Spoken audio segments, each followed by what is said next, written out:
Guilherme, Tina Park, que tem estrutura FIFA, né, inclusive, né, vários clubes, o Rio Branco sobe para lá. O que você espera dessa preparação aí para o Tina Park? Primeiramente, bom dia. Prazer falar com você, Laporte. Esse aqui não é meu lugar de fala sempre. Nem sempre estarei aqui, porque gosto de estar mais nos bastidores. Mas acho que é importante estar nesse momento aqui conversando com vocês, tirando as dúvidas. Sempre estarei à disposição. O clube hoje tem um CT, né, que é aqui na ERT. A gente fez uma reforma no nosso gramado, uma parceria com a associação, né, a ERT. Fizemos uma reforma para dar uma melhor condição de trabalho. A gente sabe da importância de ter um gramado bom para trabalho de dia a dia.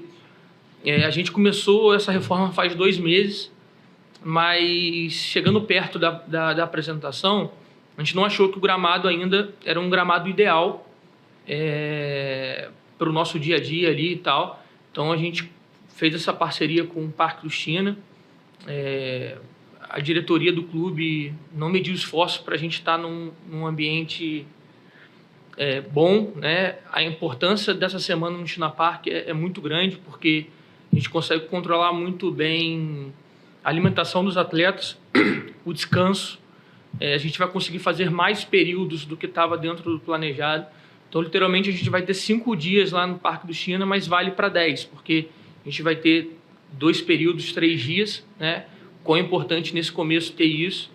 Enfim, e um fator muito importante é a união. A gente tem muitos atletas que não trabalharam juntos, então a gente vai conseguir dar esse entrosamento ali inicial, que é muito importante, e uma resposta para os jogadores, que é o seguinte: a gente reformou, a gente investiu na troca do gramado, não está 100% ainda, vai estar. Então a gente vai fazer, o clube está fazendo esse investimento para conseguir que eles tenham a melhor condição de trabalho de dia a dia. Acho que é isso. Guilherme, bom dia. Eu queria falar um pouquinho sobre esse processo que o Rio Branco vive depois da chegada da SAF. Em 2024, o time entrou no campeonato com o objetivo de ser campeão capixaba e cumpriu esse objetivo, mesmo com algumas críticas ao longo do processo. Para 2025, o Rio Branco tem desafios ainda maiores, né? Tem Copa do Brasil, tem também, mais uma vez, a Copa Verde, mas tem o Brasileirão Série D, que é a competição que o torcedor tanto quer conquistar um acesso. Queria que você falasse um pouquinho de quais foram os critérios para a montagem do elenco para essa próxima temporada, o que vocês identificaram como acertos e erros dessa temporada de 2024 e, principalmente, qual vai ser o critério de avaliação desse elenco, principalmente pensando que o estadual vai servir, de certa forma, como uma base para o time que vai jogar o Brasileirão Série D. Fala, Robson. Prazerzaço estar falando com você. Cara, o nosso planejamento ele é anual, né? A gente planejou o elenco desse ano. Quando eu falo 2024, fica muito claro. A gente chega num clube sem divisão, né? Com um primeiro semestre, como eu brinco com todo mundo, uma Champions League, porque como a gente ganhou o estadual, nos dá a condição em 2025 de ter um calendário cheio. Então, e no segundo semestre, se as coisas não acontecessem, a gente tinha uma Copa do Espírito Santo para brigar e conseguir nossos objetivos a nível nacional. Então, assim, o que a gente precisava entender? Muito além de trazer bons jogadores, a gente precisava trazer um perfil de um jogador que tivesse pronto nas dificuldades, né? Você pode ver que o nosso elenco desse ano, né, no começo do ano, falo ano passado porque a montagem foi do ano passado, é um elenco muito experiente. A gente sabia que a gente ia viver momentos de desafio. Eu fazendo uma avaliação, o nosso time tinha um mental muito forte.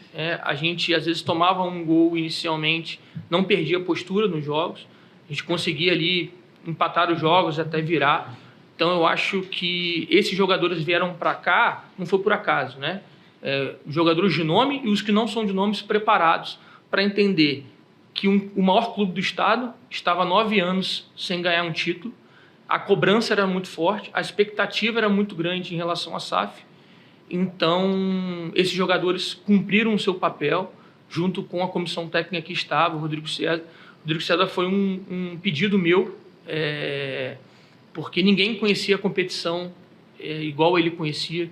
Ele veio para cá, tinha muitos jogadores de fora, ele conseguiu exatamente nos dar o que a gente pediu, né? Um time competitivo, protagonista.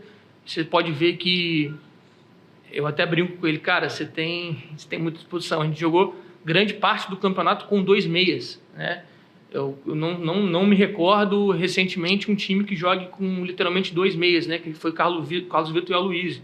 Então, assim, ele trouxe para o Rio Branco uma identidade de time protagonista, de time para frente, e trouxe resultados, né? As críticas acontecem, eu sempre falo para todos, e as contratações sou eu que faço, as conversas sou eu que faço. Eu falo para todas as pessoas, cara, vocês têm que estar preparados para a cobrança. Aqui no Rio Branco não basta ganhar, você tem que ganhar e ser protagonista. Então, a próxima temporada a gente está totalmente alinhado com isso. Nenhum jogador hoje chega no Rio Branco sem, no mínimo, 3 referências. Então, assim, muito mais do que bons jogadores, a gente tem boas pessoas aqui. Então, eu faço um trabalho muito pouco em relação a grupo. Eu não acho que funciona essa cobrança, eu não acho que futebol se faz com caos. A minha relação com os jogadores é muito mais de uma conversa individual, e eu peço uma coisa para eles: não faça o Rio Branco sem uma passagem, porque a gente sabe que o nível que a gente tem, né, de profissionais são jogadores que ficam 10 meses num clube, 10 meses em outro, 6 meses em um clube, 3 meses em outro, enfim. Então, o que eu peço para eles sempre: não torne o Rio Branco uma passagem, mais um clube na carreira de vocês, né? Ontem, e para finalizar a sua pergunta, Robson, ontem a gente fez uma conversa e mostrou para os jogadores o seguinte: você está no maior clube do estado, o clube que ganhou 38 títulos e faz 45 ou 43 anos que não é bicampeão. Se você pegar um recorte dos últimos 40 anos, são muito poucos títulos para o tamanho que o clube é. Então, os jogadores estando aqui, se eles não estão motivados em ser bicampeão depois de 45 anos, se eles não estão motivados de levar o time primeira vez para a Série C, no modelo novo, né, do campeonato, porque antes, sim, tinha outros clubes, mas nunca teve um acesso capixaba para a Série C. Então, assim, eu sinto muito neles, até nos mais experientes, uma motivação muito grande de estar aqui. Então, acho que isso é meio caminho andado para tornar Rio Branco marcante na carreira deles também. Eu acho que esse é o meu grande pedido diário. E essa chegada do Rony Clay, como é que vai ser o papel dele? Porque a gente sabe que você atua nos bastidores, nas contratações e, de certa forma, nesse relacionamento com a diretoria. Agora chegou o Rony Clay, um cara identificado tanto com o torcedor quanto com a marca do clube. Queria que você falasse do papel que ele vai ter exatamente no dia a dia. Boa pergunta. O Rony Clay foi um pedido meu, específico para os componentes da SAF. O que eu vejo muito a necessidade, né? O mercado hoje vê o futebol capixaba como antes. E beleza, eles têm razão. Eu sempre falo que a gente vai conseguir mudar o patamar do clube, da instituição a nível nacional, quando a gente subir realmente de divisão. Não tem outro caminho. Não adianta eu conversar. Eu acho que mudou muito o papel do Rio Branco no mercado. O Rio Branco hoje tem credibilidade de salários bons, salários em dia, estruturas de trabalho, enfim. As pessoas hoje conhecem o Rio Branco. Mas eu senti uma necessidade muito grande, internamente, de mostrar o tamanho do clube. E, sinceramente, eu estudei bastante a história do clube antes de chegar aqui. Eu vou completar 1 ano no Rio Branco. Mas, de verdade, sendo muito humilde, eu não ia conseguir passar o tamanho, a responsabilidade de estar aqui. Ninguém melhor que o Rony Clay, que é o último ídolo recente do clube. É um cara que vive o Rio Branco. Antes de vir para cá, nesse 1 ano que eu estou aqui, eu construí uma amizade muito forte com ele. Ele vive o Rio Branco todos os dias. Dependendo dele estar em São Mateus, a gente sempre se falava, enfim. Então, o intuito do Rony Clay estar aqui é ele trazer um pouco da dimensão do clube. Nada melhor que ele, que viveu tudo isso aqui, né? Ele sabe de tudo, dos prós e dos contras, no geral. Então, eu acho que vai ser muito importante. E o Rony Clay é muito capaz, sabe? Ele vem estudando, ele tem esse trato muito bom. E um fator que eu acho muito importante: o Rony Clay por si só é muito leve.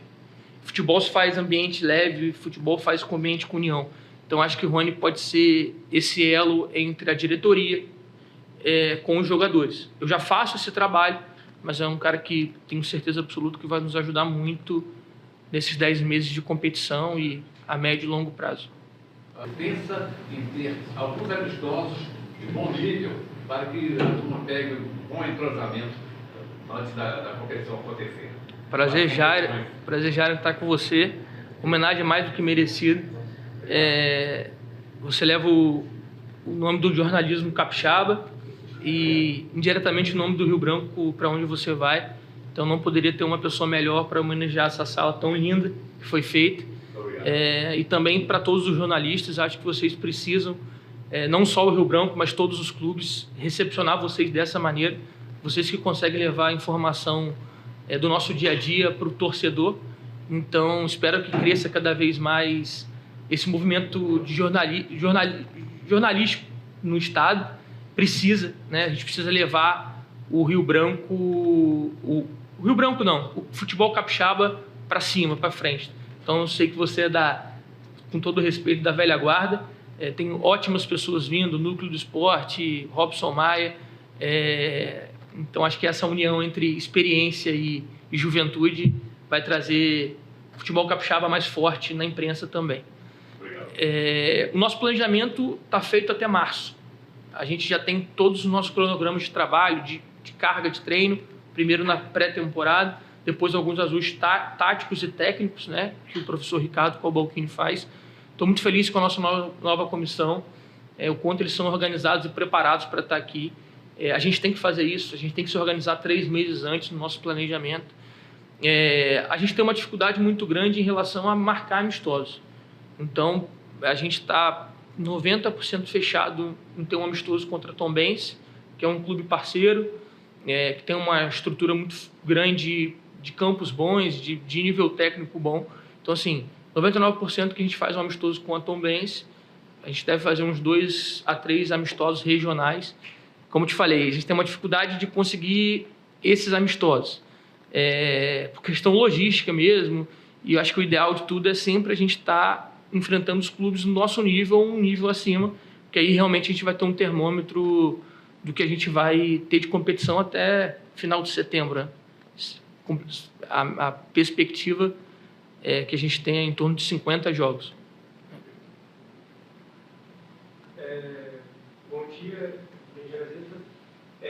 a gente perguntei sobre para o Bruno e para o Ricardo o mesmo tema, sobre a competição, sobre o campeonato cheio.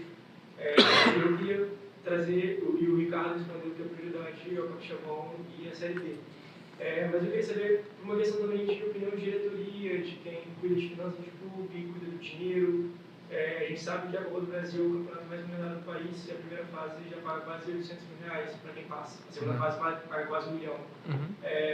Tem um trato e um olhar diferente para a Copa do Brasil, numa visão de diretoria, porque eu sei que é muito complicado você lidar com todas as competições.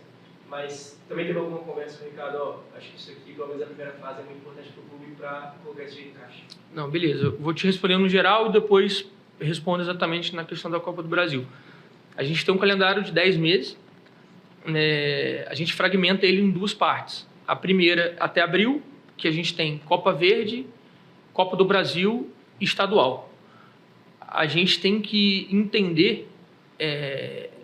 eu acho que o grande problema entre relação, sei lá, de torcida e de diretoria é quando você cria uma expectativa muito grande. Quanto maior a expectativa, maior a frustração. Então, a gente tem muita humildade, pé no chão, de entender o seguinte, que a gente tem que ser protagonista aonde a gente estiver, né? Principalmente quando a gente estiver jogando em casa. O Ricardo sempre fala, a gente precisa ser competitivo onde a gente estiver. E é o que vai acontecer. O estadual, para a gente, no primeiro semestre, é o campeonato mais importante, é o que nos mantém com um calendário cheio, enfim, um nível de premiação também muito bom para o caixa do clube. E, obviamente, a gente, fragmentado nessa primeira etapa, a gente tem uma Copa do Brasil com um jogo único, dentro de casa, precisando ganhar. A gente já tem acesso a mais ou menos o nosso pote, a gente não tem um sorteio ainda, mas, obviamente, o objetivo é classificar para a próxima fase e ir por fase na Copa do Brasil. A gente precisa entender aonde a gente quer chegar, mas também o nível de confronto que a gente tem. E no estadual, o objetivo principal é ser campeão. Na Copa Verde, é uma competição muito importante para nós e para os jogadores, né? Temos muitos jogadores jovens aqui, a gente deve enfrentar um Cuiabá, um Atlético Goianiense, um Goiás ou qualquer um time desse nível.